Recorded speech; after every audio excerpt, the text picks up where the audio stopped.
Hi, everyone. Happy Thursday. Today, I want to say something directly to high performers in the room. Whether you're a director, VP, senior individual contributor with more than 15 years of experience, and you're a high achiever, and the DNA of a high achiever is just tough to actually pretend that you're happy if you're doing work that doesn't challenge you. Now, a lot of you listening here, you have a track record, you have the experience, you have results most people would kill for, and yet you're not where you should be. The compensation doesn't reflect it, the environment doesn't reflect it. Maybe you are in an environment that just went through a change, whether it's a new CEO or a merger and acquisition, and it's quite toxic. Now, everyone is telling you to be grateful because of how hard the market is. Build more, do more, be more. And here's what I want you to hear today. You are not underperforming, and you know this. And after you've paid all of your dues, you should not be putting up with a mediocre environment or a mediocre leadership. That is like being in a relationship that is stagnant. Now, I know that it's tough when you hear a lot of people talking about how the market is bad. And so, what I want to do today is empower you and provide you a framework to help you overcome this. So, I've been studying for the past 6 years and helping over 1,000 professionals, 5 specific loops that create a ceiling most senior professionals never break through. Not because they can't, but because nobody showed them the map. So today I'm going to give you the map. If you're watching live, let me know in the comments. Tell me how the weather's like. It's raining outside. Not pleasant. I got my, little dog here who's always, part of these lives. I'm sure that you've seen him before. Of course, he's bragging now and licking my face. Let me know if you have a dog too. And if your dog hijacks your work meetings and Zoom meetings. Hi, it's nice to see you. Thank you for sharing. Oh, it's raining in Manila now. Okay, thank you for sharing as well. All right, so I don't know how I'm going to show this on camera, but I broke my foot. I didn't tell anyone, but this is what's going on here. This happened recently. So, anyway, lots of interesting stuff going on. But I wish I could go to a store and buy new feet because I have terrible feet. They're flat and I just keep injuring myself. I broke my foot before, the right one, and then the left one, I twisted my ankle. When you have flat feet, you can't find good shoes, and this is what happens. Anyway, I digress. Today we're talking about the loops that keep high performers from breaking their career ceiling. Now, I want to talk about the first loop. Thank you, but I'm okay. Don't worry about me. So the first loop is the scarcity tax.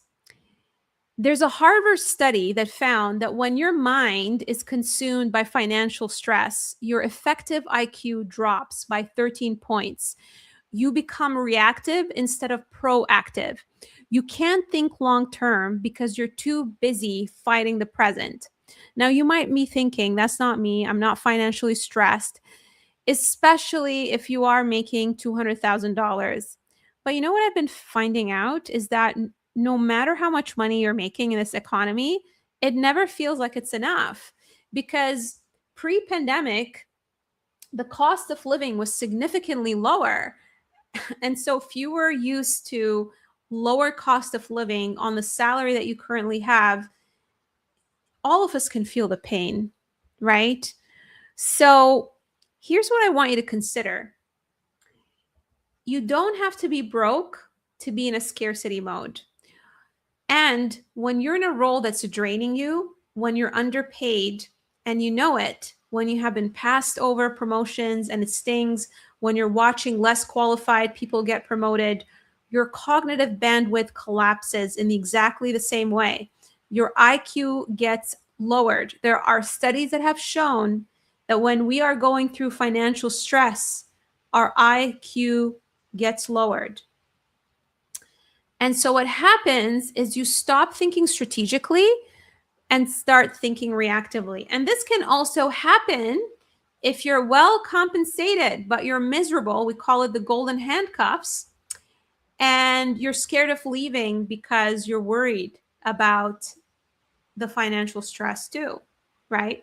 And what that ends up doing is it keeps you from thinking strategically and it causes you to start thinking reactively. You apply to anything that looks like an upgrade. You take the first offer because at least it's movement. You interview from a place of quiet desperation instead of grounded confidence. And hiring managers feel it, even when you think you're hiding it. This is what we call the strategic paralysis spiral.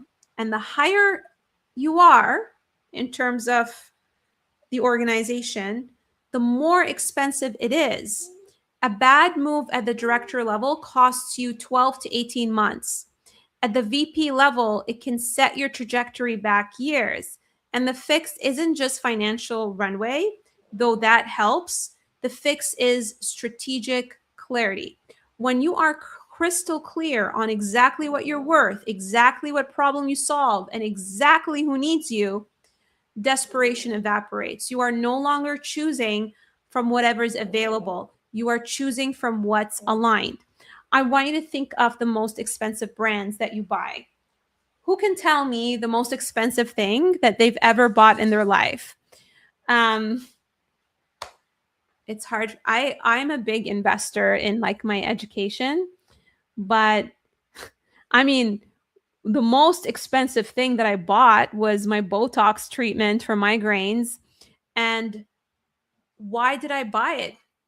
I had to spend like $1,200 on this treatment because it was so valuable to me. And so think of a purchase that you made and it didn't matter that you didn't have the money or you didn't have the savings and you bought. Why did you buy it? Because it was different. It met your needs. There's no other replacement. And so that's how I want you to think about yourself. A lot of people, what they do is they commoditize themselves. They compete with other professionals based on titles, based on the same things that people talk about in their resume that ChatGPT tells them, and they don't understand what differentiates them. If you are a product director, there are a gazillion other product directors in the market. Can you go narrow? Can you figure out what you're great at? And if you can demonstrate that what you are great at impacts the company's bottom line, then the company is going to want to hire you. I've had many clients in this situation who said to me, there's no way I'm going to land a $200,000 offer, $250,000 offer, a $300,000 offer. And in the end, they did because they got so much clarity in what differentiates them. I have a client who landed in Meta. She came from the nonprofit sector, humanitarian sector. And initially, she did not think that she was going to exceed, her six-figure salary. And we figured out what made her unique, that Meta was willing to pay for versus hire someone else internally. And it's the fact that she had experience talking to government officials. It didn't matter that she wasn't technical. She had something that the company really wanted that helped them with their initiative. So when you're clear on that, you become worth more than any single salary negotiation. Having that clarity on your zone of genius, on your career sweet spot, is the single most important thing in this market. Think about what's going on in this market. The rich are getting richer, and then everyone who's in the middle class is moving towards the bottom. And so where do you want to be? How do rich people think? How do the wealthiest people think? You need to figure out what makes you the best in what you do. Think about all the luxury brands. That is their strategy. If you want to reach a six-figure income per year, how do you overcome imposter syndrome? This is exactly how. You need to figure out what you're great at. And one of the things that I help my clients with is I excavate their hidden genius so that the right rooms and the right opportunities find them. Okay, so let's talk about loop number 2, the dopamine trap. This is the prestige and validation loop. This one is subtle and it hits ambitious people very hard. When you're undervalued and overlooked, your brain is just hungry for a win, and you go looking for the wrong ones. You take the VP title at a company that's actually a step sideways. You chase the prestige brand name that pays 50,000 below your market value because at least it looks impressive. You say yes to a stretch promotion that doubles your scope and adds only 1% to your salary, and you tell yourself it's an investment in your future. For a few weeks, it feels like progress. You update LinkedIn, people congratulate you, the dopamine hits, and then you realize you're still underpositioned. You just have a fancier title. This is a career version of optimizing for how things look instead of what they're actually worth. I will tell you all that I've worked with people who make $500,000, 1 million, and they're miserable. No amount of money is going to make you happy if you're in a role with terrible people and you're not learning. If you're in a role where you have to walk on eggshells, you want both. It's possible to get both. And ambitious people are especially vulnerable to this because we're wired to achieve. We want to win. We want the momentum. We'll take the wrong win just to feel like we're moving. I had a client who was so terrified. Actually, I'll tell that story later. But she was terrified of leaving her current role, even though she was severely underpaid. And I'll tell you later what happens and how I helped her. So the shift I want you to make is this: stop collecting titles, start building career assets. Career assets compound. Your reputation, your thought leadership, your network of people who advocate for you in rooms you're not in, those things work for you while you sleep. When I was at a consulting organization, I realized that. And I see this even in my business. To me, it's not just the money, it's my reputation, it's my thought leadership. People tend to come to me because they see what I share, right? Some of you might be listening here and you know me, and this is why you're on the live. I never really announced that I'm going to hop on, but you sit here and you listen to what I share because of my reputation, because of my thought leadership. And those are the things that open doors. When people talk to me about hidden market, all of this, marketing hype, that some coaches share, they overcomplicate it. It's really simple. All you need to do is you need to build a reputation so that people trust you.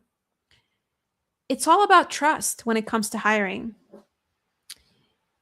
Organizations spend a lot of money on hiring, and sometimes they make mistakes. And because they may have made mistakes in the past, they want to make sure that they're not making the same mistake again. So if there's a way that you can build that trust, doors are going to open.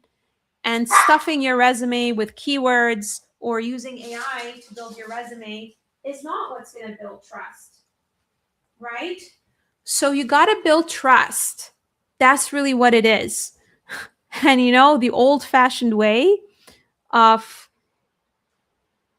showing your work, building relationships, talking to people in a human way, that's what builds trust.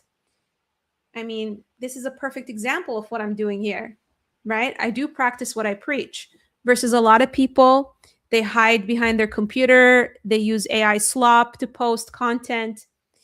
That's not building trust. Okay? So you need to stop collecting titles and start building your career assets. And this is something that I help my clients with when they come to my program. There are so many things that you can do to build trust. It's not cold calling and sending DMs to people. It's from the way that you communicate and speak, your positioning. Now, loop number 3, the linear income trap. The hours for dollars ceiling. This one is the engine of the whole loop. Most senior professionals don't even see it. You were taught that career progression is linear. You work hard, you get promoted, you get a raise. And if you only do these things, then you'll just progress in your career.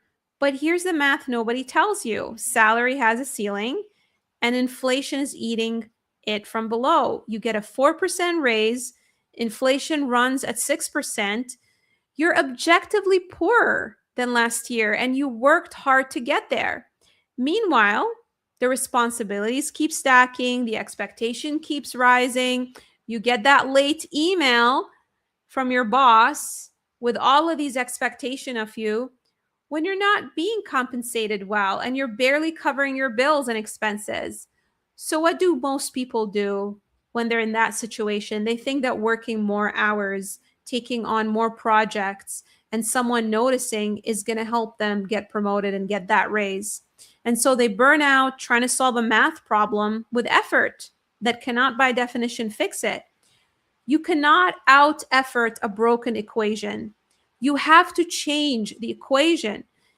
If your organization hasn't promoted you for a whole year, if the culture hasn't changed for a whole year, if you know that the only way the culture is going to change is if all of the, people at the top get fired, then come on, that's logic, right? You staying and ignoring the problem and telling yourself, "Oh, but if I make a move, it's going to be worse." I'm sorry. What's worse than a nasty boss? What's worse than you losing your health? Oh, I want stability and security. You think you being in a bad environment is stable and secure? Ask your partner, ask the people around you who have been watching you burn yourself out. Ask them if that is stability. So what happens is, yes, you burn out. I've had someone who reached out to me and shared with me that they've lost their health. I lost half of my pancreas because of a bad environment. From all the stress, I got a cyst in my pancreas and my pancreas almost exploded, even though I don't drink and I wasn't obese. Okay? So this is exactly what my category of one framework is built on. You stop trying to be the best version of a generic title, the best marketing director, the best operations VP, because that market is crowded, that value is commoditized, and the ceiling is low. Instead, what you need to do is you need to combine skills that no one else in your space has combined. And I'm not talking about AI skills, but every single one of you has a combination of skills that you're not aware exists, because no one sat down with you and asked you questions about what you've done in your career and connected the dots for you. I'll give you an example of how this works, right? And how I do this with my clients. I get them to do a journaling exercise and we have multiple conversations. So I'm going to use myself as an example. What makes you unique, what makes me unique as a career coach, an executive career coach, when there are so many career coaches out there, is one, I've been in the corporate world for 15 years. I've worn many hats. I've moved across multiple organizations. I worked with consulting companies where I had many clients, and the clients were organizations like the Yellow Pages, Bombardier, which is in aerospace, retail, healthcare. so many companies, right? And because of that knowledge, I developed an understanding of what all the roles look like, what they entail, and I also got a deep understanding of what it's like to be in these different roles because I've worked with all of these people on large transformation programs that are up to $1 billion. How many career coaches can say that and say that they have a technology background, so they understand product, they understand engineering, and they understand the recruitment process because they've worked with recruiters, right? So you see what I did? I took a combination of all of my skills and I showed you what made me unique. And that's exactly what I do with my clients. The question that I want you sitting with right now is, what is your combination? What are the 2 or 3 things that if you stack them together, make you genuinely irreplaceable? I'll give you another example. I have a client who's a CPA. He's a finance leader, but he's also been in financial technology transformations where he's implemented SAP and ERP systems. That makes him unique because that differentiates him from the generalist finance leader, right? So think about that for a minute. And I'd be curious to know, what are some of the skills that you have that you feel unique? And if you plop them in the chat, I can share with you examples of roles that you could be doing, that you could be targeting based on this combination of skills. So let me know in the chat. I'd love to see. Okay, loop number 4, social gravity, the mediocre peer group. This is the most emotionally difficult one. I see this day in and day out. And I'm going to just say this with all the love in my heart. If everyone around you has accepted $130,000 salary as a ceiling, you will eventually accept it too. This is called the crab bucket effect. You put one crab in a bucket, it crawls out. You put 10 crabs in a bucket, and every time one of these crabs tries to escape, all of the other crabs pull it back down. Not because they're evil, but because your escape highlights their imprisonment. Your escape makes them realize how bad their situation is. So they'd rather pull you down with them so that they don't feel as bad. And the career version of this is real, and I see it a lot. It's the peer group where everyone complains about their boss and nobody does anything about it. It's the colleague who says the market is tough, just be grateful you have a job. It's the LinkedIn echo chamber full of people celebrating, 5,000 raises like they won the lottery. When you are surrounded by people who have made peace with being undervalued, their ceiling becomes your ceiling. You start believing that that's the most you can do. Not because you chose it, but because you are a human being, and human beings are wired to match the frequency of the people around them. So what do? You can't always change your zip code. You can't always leave your team immediately, but you can control what you can change about yourself. This is why I've designed and curated a spectacular community of leaders that I have vetted. This is how my program works. It is community based. Partly, I do work with people one-on-one, but I deliberately create a community because it is difficult to achieve any type of goal completely on your own. You need to be surrounded by people who are at your level, who constantly challenge you and who motivate you, frankly. And critically, when you see that, you stop seeking validation for your career decisions from people who have never done what you're trying to do. When you start seeing the number of people who achieved what you want to achieve, it will normalize your goals. Versus when you surround yourself with people who have not achieved what you want to achieve, of course, you're going to think it's impossible. You are the average of the voices you let in. So I want you to curate ruthlessly who you surround yourself with. And this, by the way, is one of the core things that happens in my program. You stop being surrounded by people who think your goals are unrealistic, and you start surrounding yourself with people doing exactly what you're trying to do. The shift in what feels possible is almost immediate. Now let's talk about loop number 5, the compound void. This is career equity versus career debt. So Einstein said that compound interest is the 8th wonder of the world. He who understands it earns it. He who doesn't pays it. In your career, this is the same divide. Career debt looks like this. You stay too long in a role that doesn't challenge you, your skills quietly decline and the market moves on. You stop being someone who learns and start being someone who maintains. And every year you do this, the gap between where you are and where you want to be widens. You become obsolete.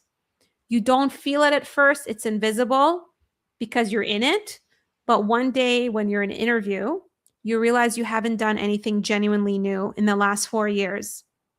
That is career debt. And just like financial debt, it compounds against you silently. So if you're feeling stagnant, oh my God, especially in this fast moving world of AI, you better do something about it. I know it is scary making a change. You might think, you are stable in your organization, but are you going to be there for the rest of your life? Do you see yourself in that company for the rest of your life? As a high achiever, do you want to be that person who's been in the same role for 20 years? You've got to do something about it. The harder you stay, the more difficult it becomes. Now, I'm not saying I haven't helped people who have been in the same company for 30 years. Now, granted, even though they've been in the same company for 30 years, they moved around. It's possible, but it becomes harder. I'm not going to lie to you. So the sooner you start, the easier it is to make the change. Now, I want to talk to you about career equity. This is how it looks like. Every role builds something that transfers to the next. Your reputation grows, your network deepens, your thought leadership compounds, opportunities start finding you instead of the other way around. The professionals who have escaped the career poverty loop are on this side. They don't even need to apply to jobs. I have a client who built a lot of career equity. She doesn't even need to apply to jobs as much. And even when she does, she has an advantage because she knows so many people. She's built so many relationships. And this is what puts you in a position to not negotiate from desperation. And look, if you haven't built that career equity, it's not too late. It's like if you have never saved money and if you have never bought any property or invested, it's never too late to do that, right? You can learn the skill. And this is something that I teach. And this is what I call your escape velocity. And it's available to you, but you have to be the one who deliberately builds it. So let's talk about the 3 stages of career escape. Here's the framework, and this is how you actually get out. Stage 1, stop the bleeding. Before you can build anything, you have to stabilize. Stop taking on more responsibilities without compensation. Stop the slow burn burnout. Staying in a role that burns you out, how do you expect that you're going to progress in your career and learn if you can't put an end to it? That is eating your clarity. That's demotivating you. And of course, it's going to make it impossible for you to leave. Create enough runway. And the runway is about planning your future. Sometimes when we create a plan that gives us clarity, it creates reassurance, it makes it more motivating, and then you can break it down in little pieces and slowly implement it. So this is something that I do with my clients before we start applying for jobs or talking about leaving. You don't have to leave until you have a plan and until there are other options and other opportunities for you. Stage 2, build your career assets. This is the accumulation phase. You do the positioning work, you get clear on your category of one, what differentiates you, what makes you different. You get ruthlessly clear on the story you tell about your value, not a laundry list of what you've done and a bunch of bullets on a resume, but a precise, powerful articulation of the transformation that you create. You build the thought leadership, you cultivate the network, you stack the skills, and this is what my clients achieve in my program. And then the last phase, your escape velocity. This is when your career assets start generating inbound opportunities. Director level, VP level, C level.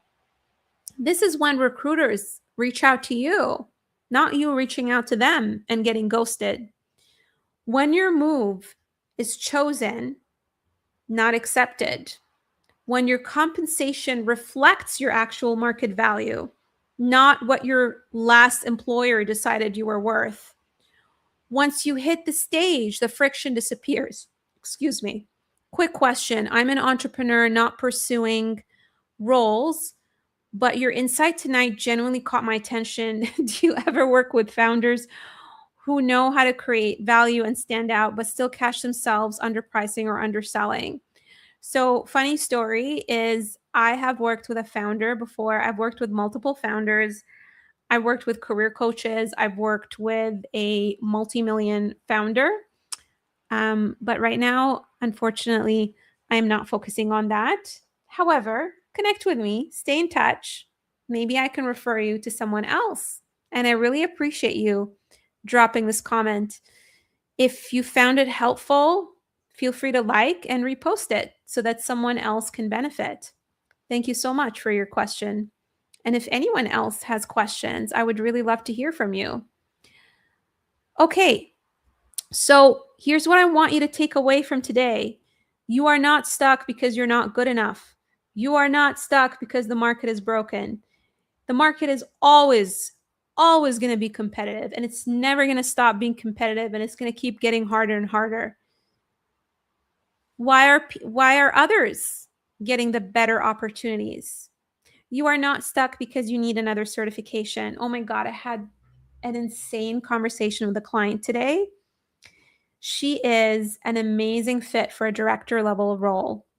And I asked her, what is your game plan? And she said, well, I have my previous boss works at that company. And I also know a recruiter that I worked with who was in the same company that I was in. And I'm going to be having a conversation with them tomorrow. And I'm going to be sharing with them the beautiful resume that we built that clearly articulates my value. And I said, yes, this is awesome.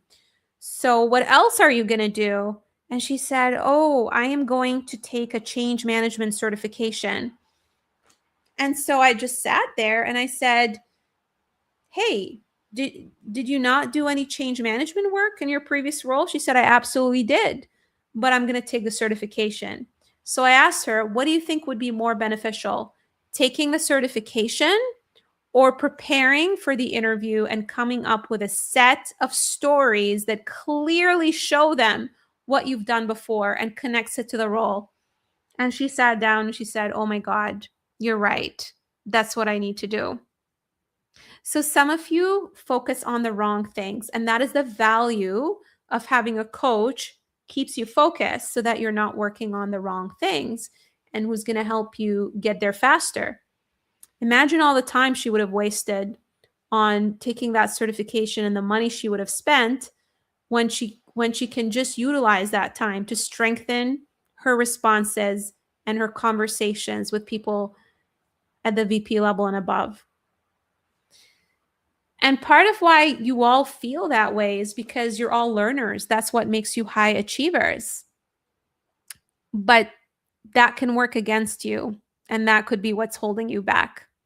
Okay, so the 5 loops: strategic paralysis, the prestige trap, the linear income ceiling, the mediocre peer group who pulls you down with them, and the career debt of you being stagnant, compounding against you silently. These are the chains, and none of them require you to work harder to break. They require you to work differently, strategically, with the right positioning. Position yourself as a luxury brand, not a mass market brand. When you are a mass market brand, you're competing on price. When you are a luxury brand, you're offering value that no one else has, and the company is going to be willing to drop money if they can see the ROI, and that's what you need to do. So if you're a director, VP, or senior professional and you're ready to stop guessing in this market and start moving with precision, then let's talk, because this is exactly what I love doing. It's my jam. I mean, I'm doing this at 9 p.m. because of how much I love it. So how do you have a conversation with me? Very simple. Yeah, underpricing it takes positioning. Yeah, I agree with you, my friend. I mean, think about it. When you see something that's cheap, what's the first thought that comes into your mind? It can't be that good, right? But when something is expensive, you're going to think twice and say, wow, this is good quality stuff. Now, something can be expensive, right? But if the value isn't clear and you don't see the benefit, then you're not going to buy it. Okay? So it's not just about price, it's also about the value. If the value is clearly articulated, and you need to think about it this way when you're marketing yourself as a professional. And again, all this crap about hidden job market and all this stuff makes me angry, because it's not that complicated, friends. Whether you talk to a headhunter, whether you apply for a job on job boards, whether you're networking, the concept is the same.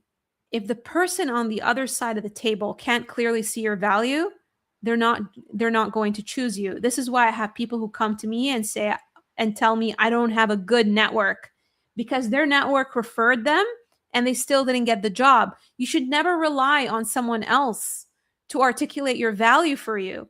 You need to be better at selling yourself. You're an executive, for God's sake. And I don't know an executive who doesn't sell at an organization. You're still responsible for sales decisions in some shape or form. You might not be the one who's acquiring clients directly, but you're always going to be involved in sales conversations, whether you're in product at the director and VP level, whether you're in marketing, you're always going to interact with a sales team. And so you need to be comfortable selling. And all selling is alignment. It's value exchange. Make the value exchange clear and people will hire you. Very simple. People overcomplicate this. Okay, so if you want to have a conversation with me, if you fit into the bucket of someone who wants to land a $200,000 role and above, then it makes sense for us to talk. If you are targeting below 150,000, doesn't make sense for us to talk. Okay? So there are amazing people who help, folks who land, less than 150,000. I encourage you to reach out to them, but that's not what I do. I have top tier, professionals who are targeting bigger salaries. That's my specialty. Okay.